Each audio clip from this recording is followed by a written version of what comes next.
Assalamualaikum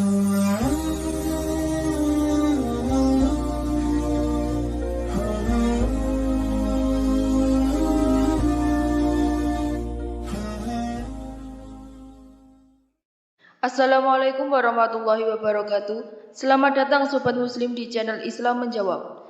Selama masih hidup di dunia ini, kita pasti terlibat dalam masalah. Baik itu masalah kecil yang mudah diselesaikan, bahkan hingga masalah yang sangat sulit diselesaikan.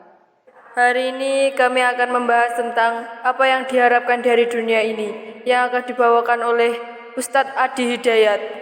Sebelum kita masuk ke topik penjelasannya, alangkah baiknya jika Sobat Muslim semua bersedia menekan tombol subscribe dan aktifkan lonceng notifikasinya terlebih dahulu. Jadi beliau ini Abbas sesibuk-sibuknya itu masih berpikir investasi. Saya boleh sibuk, nggak dapat semua hadis Nabi, tapi anak saya mesti mendapatkan yang luput dari saya. Saya boleh nggak mendapatkan semua Quran, tapi anak saya mesti ada yang jadi ahli Quran. Cara berpikirnya siapa yang akan menjadi kebanggaan di akhirat nanti? Di dunia itu semu dunia itu. Jadi sementara aja, nggak pasti sifatnya. Perbedaan status sosial itu hanya istilah-istilah yang disematkan manusia saja. Ini kaya, ini miskin, ya kan? Yang ini punya jabatan, yang ini biasa-biasa. Itu istilah manusia. Toh pada akhirnya semua kembali ke tempat yang serupa. Dan menariknya begini. Yang kaya, yang punya jabatan, tetap di akhir hidupnya pengen punya gelar yang sama dengan yang miskin. Atau dengan yang disebut miskin. Maaf kalau ada orang disebut miskin meninggal. Di papan nisannya ditulis apa? Di papan nisannya ditulis apa? Almarhum. Yang kaya juga kan pengen sama disebut almarhum. Iya kan? Tuh. Jadi nggak ada bedanya setelah berpulang itu. Perbedaan itu hanya di amal saja. Itu poinnya. Maka kalau ada yang mengharapkan orang tua, cita-cita membanggakan anak di dunia, boleh-boleh saja. Tapi patut diingat, itu sementara. Anda silahkan sekarang, sekolahkan setinggi-tingginya. S1, S2, S3, S4, kerupuk 3, silahkan.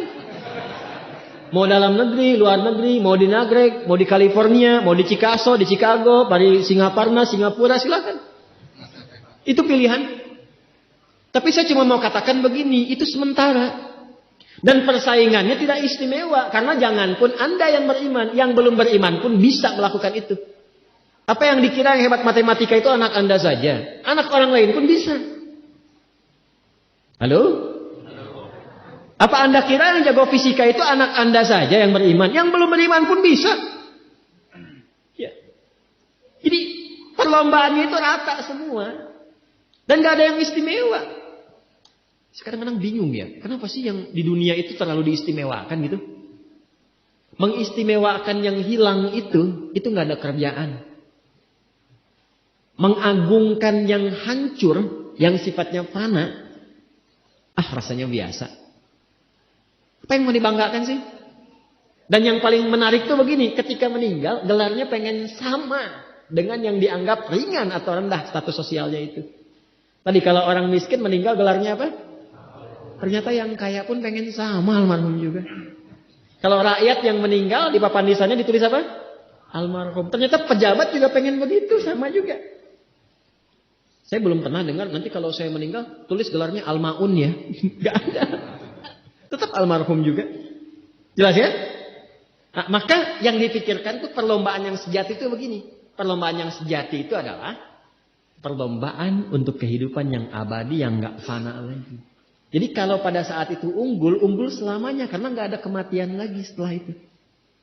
Itu yang dimaksudkan hadis Nabi. Kalaulah ada dunia ini punya nilai walaupun itu hanya bagian dari satu sayap nyamuk saja, ya, tentu tidak akan pernah Allah memberikan itu semua kepada orang-orang yang ingkar kepadanya. Ya. Karena kalau diberikan nggak adil di situ. Ya. Karena itu sifatnya fana, ujian saja, pada akhirnya kembali. Nah, Abbas itu mampu membaca itu. Ini kehidupan sejak di zaman jahiliyah loh. Awas ya. Jadi risalah Islam itu membimbing pengikutnya, umatnya untuk berpikir lebih cerdas. Ini visioner. Makanya jadi muslim itu mesti cerdas. Beriman itu membuat Anda lebih pintar. Saya tanya begini ya, maaf ya. Sekali lagi mohon maafkan saya kalau perumpamaan ini kurang menyenangkan. Kalau ada yang abadi dengan yang sementara, Anda pilih yang mana? Masa? Sholat itu untuk yang abadi atau yang sementara? Abadi. Baik. Mobil itu untuk yang abadi atau yang sementara? Pilih yang abadi apa sementara?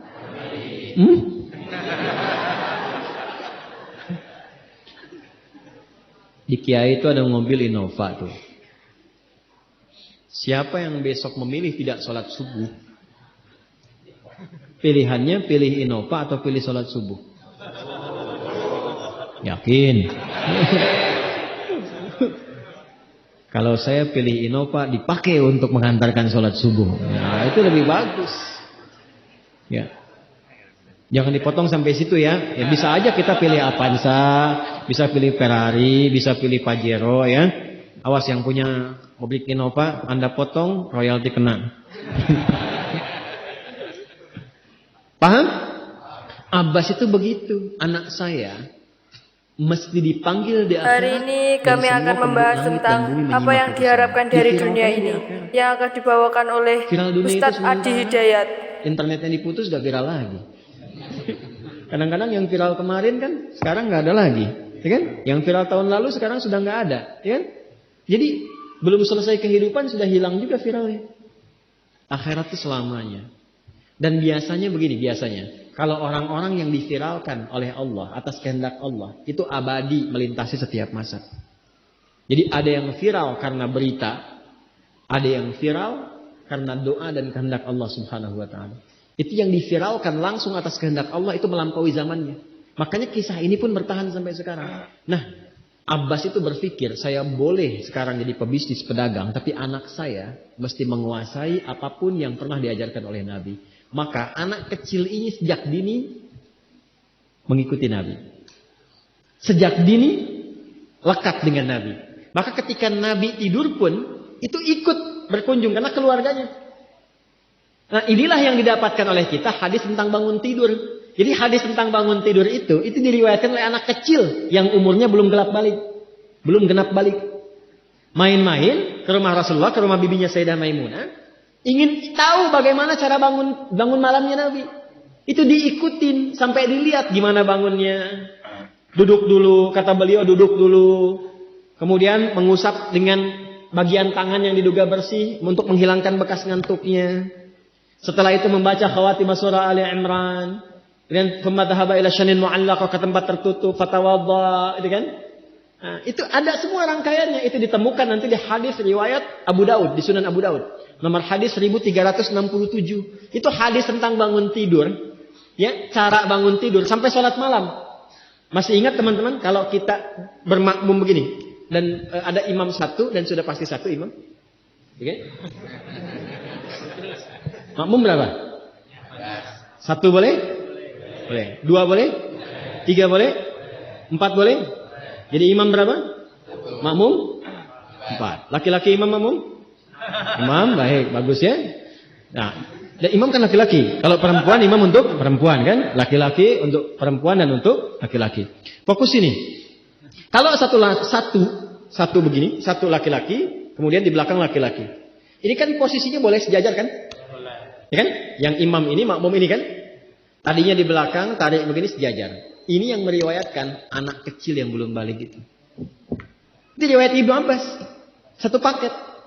Termasuk sholat, kemarin kan kita tarawih kan? Sholat malam. Yang dua rakaat itu kan? Ya, sholat malam yang sampai 11 itu. Tambah khafifatain 2. Itu riwayatnya ini. Yang sholat tahajud malam yang 11 rakaat. Tambah khafifatain 2. Itu riwayatnya ini. Tutup dengan witir 1 rakaat. Itu anak kecil yang meriwayatkan. Dan tahukah Anda, sepeninggal Nabi SAW, Abbas bapaknya ini hafal 200 hadis, anaknya Abdullah hafal 2000 hadis. Begitu caranya. Anda di sini ada yang diplomat, yang di kantor, yang taruhlah berdagang misalnya, ibu rumah tangga, ya, dan sebagainya. Boleh, nggak apa-apa. Saat ini kita mungkin belum maksimal. Tapi jangan biarkan ada satu di antara anak keluarga kita yang tidak jadi kebanggaan di akhirat. Tolong ya. Tolong pulang dari sini dilihat. Anak Allah titipkan kepada saya berapa anak.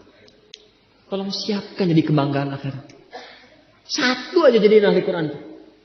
Untuk pelita di rumah tuh. Penghilang kesedihan, penghilang kegelisahan.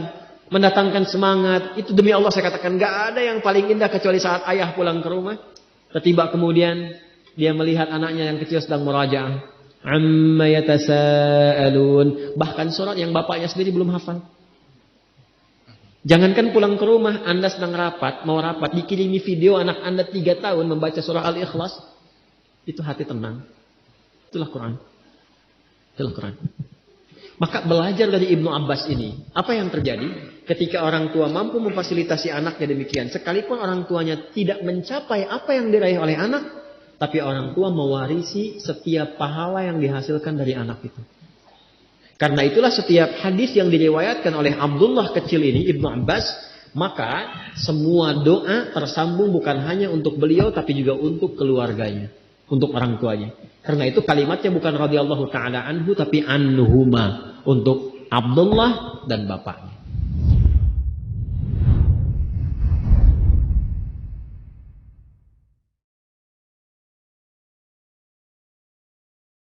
Sampai jumpa di video kami berikutnya dan terima kasih.